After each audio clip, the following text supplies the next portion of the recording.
Good morning, Pirate Nation.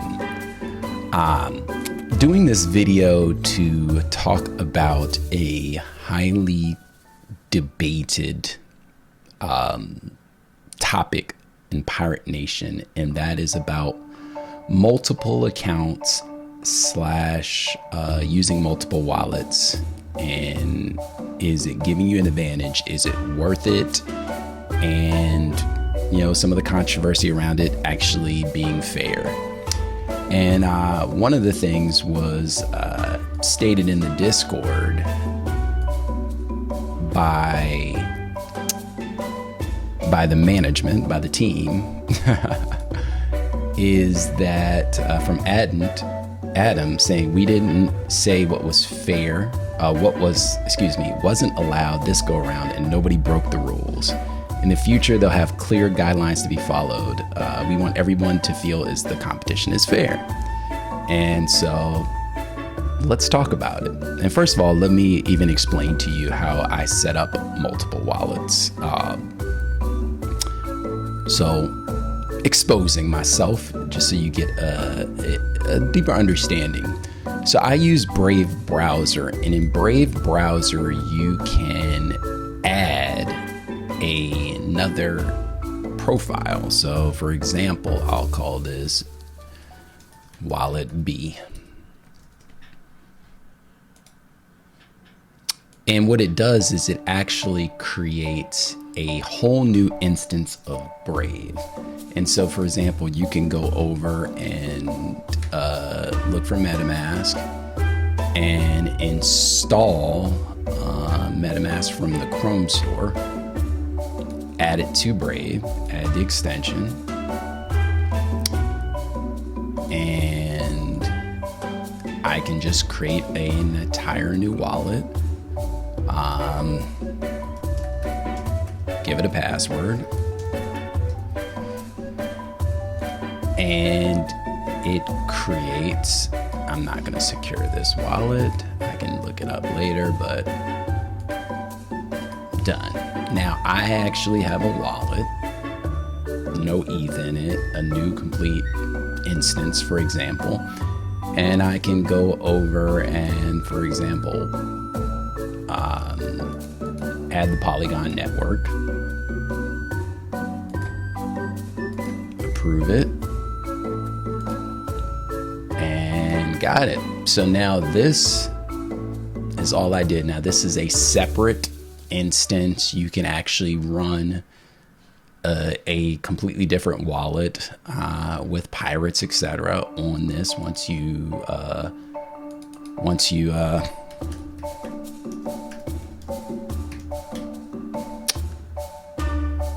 obviously connect. I'm going to connect real quick, but you need pirates. So for example, I could take this wallet ID and go to my OpenSea and move a pirate. So let's go over to my profile. Now granted, I'm not actually going to move this pirate, and I'm going to explain to you why, but I can go over here, transfer him, put in the destination ID, transfer, and he would end up going over there. You can transfer resources, etc. Gas seems to be really high. It's 10 cents to move, and usually it's like 3 cents. But I'm going to reject that because I'm actually not going to set up another wallet, but then just show you another wallet. So let's go over back to here, and for example, if I simultaneously want to bring up another one of my wallets, it's right here, and I want to bring up another wallet right here. These have all been set up. I actually can play these windows simultaneously. It depends. It takes sometimes a while for them to load up. It depends on the strength of your machine, how many of these you can actually run simultaneously, etc. But see, there's new pirates here. I can run my quests. I can do whatever. I can't attack the boss right now because all mine are on cooldown, for example. but you can actually have, excuse me, simultaneous experiences. You know, which it is kind of a pain managing multiple wallets, but if you have a handful, it's really not that much of a pain. And I mean, it costs literally pennies to move resources back and forth with Matic across multiple, Polygon wallets. So let me dig deeper in. I can talk about the boss fight. Now, I'm putting on the record, I did not actually think I was going to take the kill shot. And I set up now, if you see, I have a lot of wallets. I have 8, let me see, I don't know, whatever this number is, like around 18 or 19 or so. I actually don't even remember. When I had originally went into boss fight, I accidentally closed my browser and I was frustrated. And it was very limiting. I actually had a fair amount of ships and I couldn't even fight again. And I was just thinking, like, what's the point of all these ships? And that was the first time I, in the game, had created an alternate wallet. Because the downside is, with doing so, is let's jam back on. Let me unmute this tab. I also suggest muting all your tabs except one if you want to listen to the music, because if you start doing that, you'll start getting well, wow, that was timed right, but you might start getting like overlapping kind of simultaneous music experience, which just will get annoying. But the downside of moving a pirate's, like, for example, if I move this, I'm gonna have to wait like 120 days or something before I get this final chest. So that is really a downside. Like, I sacrificed getting chests for testing these multiple wallets, and that sucks. Like, especially, I don't know what's in the final chest, but like all of, let's go over to this, hold and own. I don't remember what position. I want some more music back. Unmute tab. Now I gotta wait 2 months. Where's my music? Come on. Unmute site, sorry. Oh, I'm not getting any music here. That's a buzzkill. Anyway, let me refresh it and see what happens if I actually end up getting some music. Yeah, I have to wait 2 months, 4 months. I mean, it's debatable whether that experience is worth it. And we'll go over here. 3 months. So I sacrificed some of these chests. I personally tried to not move ones that, were on their final chests, but I also wanted to move the right, elemental affinities to try to battle the boss and have a better experience. If you don't have the matching elemental affinity, it just really does suck. If you don't have one that like actually gives you an advantage against a world boss. So yeah, that is what it looks like. It's super simple to set up. The pros and cons, I think I explained to you.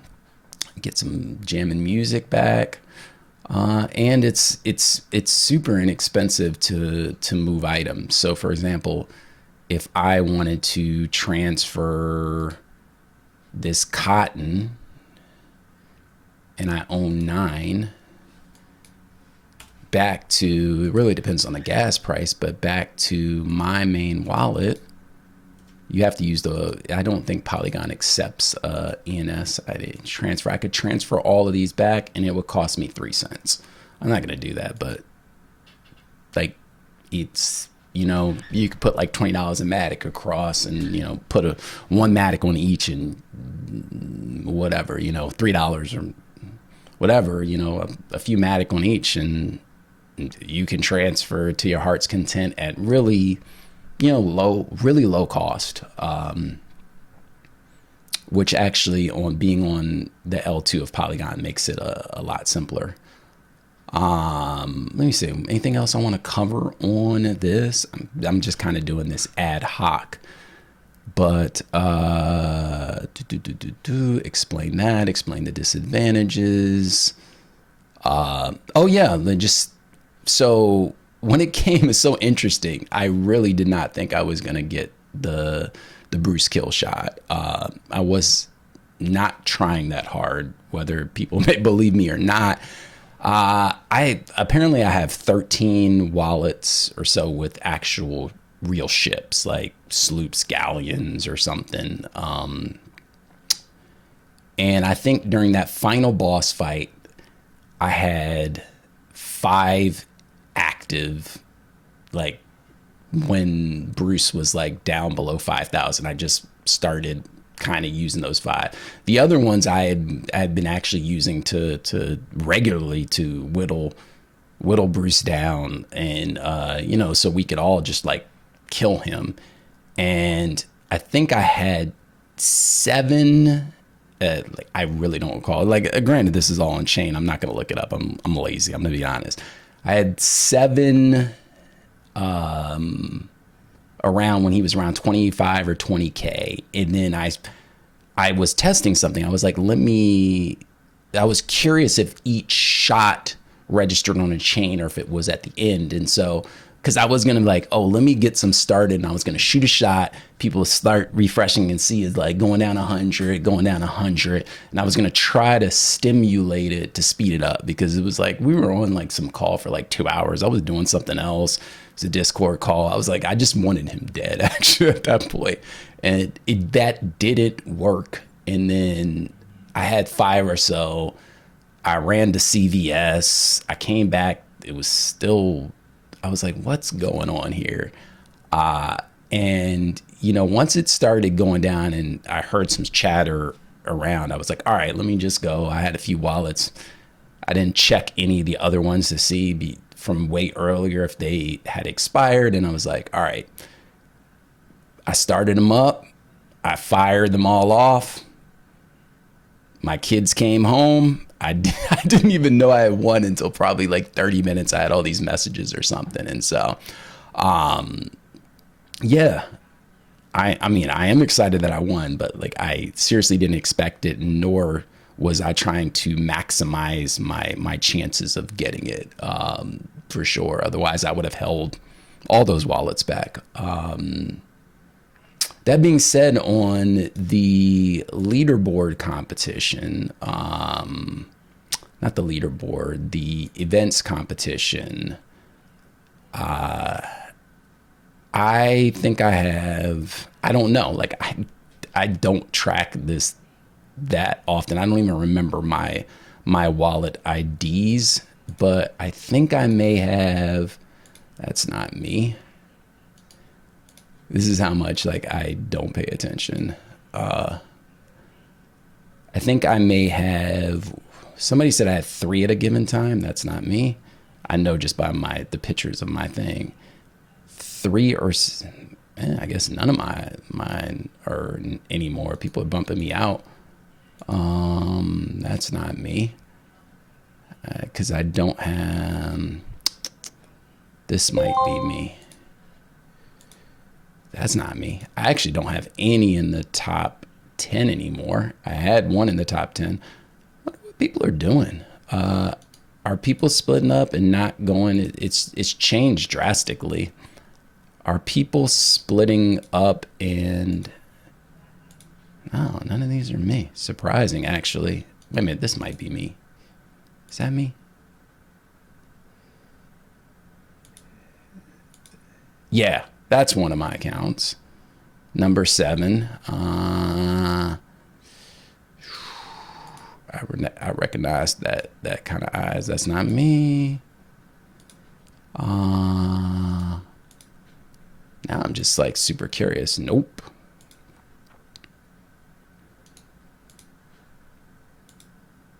That's another one. All right, I'm not gonna keep looking. I have in the top 20 2 accounts. Yeah, I mean, I'm not even trying to maximize. I'm playing. And that being said, the whole point of this is just to be a fun game for everybody. I'm not out here trying to take other people's rewards. And I want the game to be engaging and fun. A couple of things I suggested is I do think to get participation reward, maybe there should be like damage caps, but then, people can still multi-wallet over that. A good idea would be just requiring a ship and a boat and a pirate to be in the wallet at the time of rewarding those participation rewards. So, I realize some people are limited, and that has pros and cons too, but it's weird if the wallet is like, doesn't have both of those in it, because you could, in theory, like if you wanted to, you could have, a handful of pirates and you can move them to wallets and just build skiffs, do the experience, move those, like, let's just say it's like 10. Then you can move them to 10 new wallets, build skiffs, do it. And you could, in theory, like take 10 pirates and farm, 100 plus participation rewards. I haven't done the math, but it probably wouldn't be like, depends on what you could sell all this for, the totems, etc. It could, it could be, I remember Joe or somebody was talking about, like, no, it was Altfather saying in this Murdoch space was saying that a concern is like, where the dollar stretches farther, somebody farming this and kind of potentially ruining the economy. And yeah, so there's some guardrails could be put in place. You could put IP restrictions, like if the IP is shown too much, if the IP is present too much, then like you limit it, it doesn't. Now, you could use VPN to get around it. The problem with VPN is it changes your IP of your home machine. So every time you run it, you would need to. And then it would also be suspicious if the IP is changing. For example, if you log into Gmail on too many different IPs, you can flag your Gmail and cause problems. And so the other way that somebody could game that system is they could use something called proxies. This account actually is on a proxy. I was testing that out, the speed and stuff. So proxy gives an individual, I'm using something called a BP proxy switcher, and it uses an individual proxy per browser. So I could sample, this one has a different number than this one. These are two different IP addresses per browser. I was testing that. I was curious about that. Not all of mine have proxies, but proxies cost, but they're relatively inexpensive, but it depends on the speed. And that would get expensive, running like many wallets with proxies. And it's just, here's the interesting thing, when there's the thing with the NFTs is when there's financial stuff involved, it's going to always be a balance, because, as the game progresses and as value is created, people are going to try to go out of their way to extract more value. And it can be a concern, but it's also like this opening up a window of opportunity for the game. We're in gaming that we're not, and that's why I joined Pirate Nation. I'm really amazed by the tech. I'm excited about the potential of the game, and I'm a big proponent of making the experience fun for small pirate holders. And one of the advantages that I'm actually getting through these alt experiences is, like, once I set it up, I'm not really trying to, I do want to keep some of these alts. I want to see how insular or contained I can make that account. Like, can that experience be valuable or fun with, 2, 3, maybe 5 pirates for me? And I'm hoping the game over that course can. And that's exciting, because we all win when it's fun at that level. And so there's going to just need to be more things that don't require energy, because energy is really the limiting factor from an experiential standpoint of being a low pirate holder. And so, yeah, that's my thoughts around it. That's the reveal about how I did it, and my stance on multiple wallets.